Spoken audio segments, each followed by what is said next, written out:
Καλησπέρα σας. Σήμερα θα μιλήσουμε για την αυτοάμυνα. Θα εξετάσουμε γιατί κάποιος να κάνει αυτοάμυνα και ποια είναι τα θετικά στοιχεία που αποκομίζει. Η αυτοάμυνα είναι μια δεξιότητα που μπορεί να προσφέρει πολλά ωφέλη τόσο σε πρακτικό όσο και σε ψυχολογικό επίπεδο. Εδώ είναι μερικοί λόγοι για τους οποίους κάποιος μπορεί να ασχοληθεί με την αυτοάμυνα και τα θετικά στοιχεία που προσφέρει. 1. Ασφάλεια και προστασία. Η βασική λειτουργία της αυτοάμυνας είναι να προσφέρει εργαλεία για την προστασία σε περιπτώσεις κινδύνου.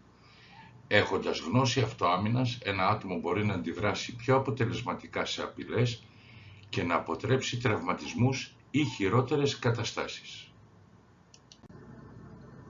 2. Αυτοπεποίθηση. Η εκπαίδευση στην αυτοάμυνα ενισχύει την αυτοπεποίθηση ενός ατόμου. Όταν γνωρίζεις ότι μπορείς να διαχειριστείς δύσκολες καταστάσεις, αισθάνεσαι πιο σίγουρος για τις ικανότητές σου και αυτό αντανακλάται σε άλλες πτυχές της ζωής. 3. Φυσική κατάσταση. Η εκπαίδευση στην αυτοάμυνα βοηθάει στη βελτίωση της φυσικής κατάστασης.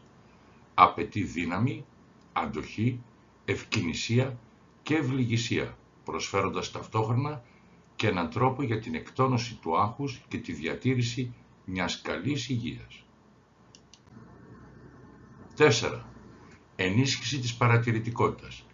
Η εκμάθηση αυτοάμυνας δεν αφορά μόνο τις σωματικές τεχνικές, αλλά και την ανάπτυξη της ικανότητας να αναγνωρίζεις πιθανούς κινδύνους γύρω σου. Αυτό βελτιώνει την παρατηρητικότητα και σε βοηθά να αποφεύγεις επικίνδυνες καταστάσεις πριν κλιμακωθούν. 5. Διαχείριση του άγχους. Οι τεχνικές αυτοάμυνας περιλαμβάνουν την ψύχρεμη αντίδραση υπό πίεση, κάτι που μπορεί να βελτιώσει τις ικανότητες διαχείρισης του άγχους και να σε βοηθήσει να αντιμετωπίσεις στρεσογόνες καταστάσεις με περισσότερη ηρεμία και αυτοέλεγχο. 6. Αυτοέλεγχος και πειθαρχία.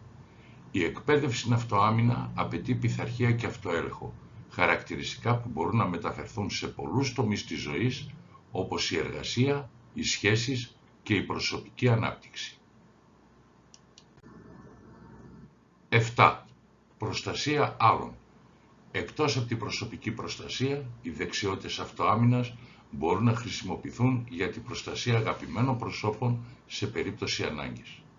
Η αυτοάμυνα λοιπόν δεν αφορά μόνο την ικανότητα να υπερασπίζεσαι τον εαυτό σου σωματικά, αλλά είναι και ένας τρόπος για να ενισχύσεις την ψυχική σου ανθεκτικότητα και την ικανότητά σου να διαχειρίζεσαι προκλήσεις. Ευχαριστώ.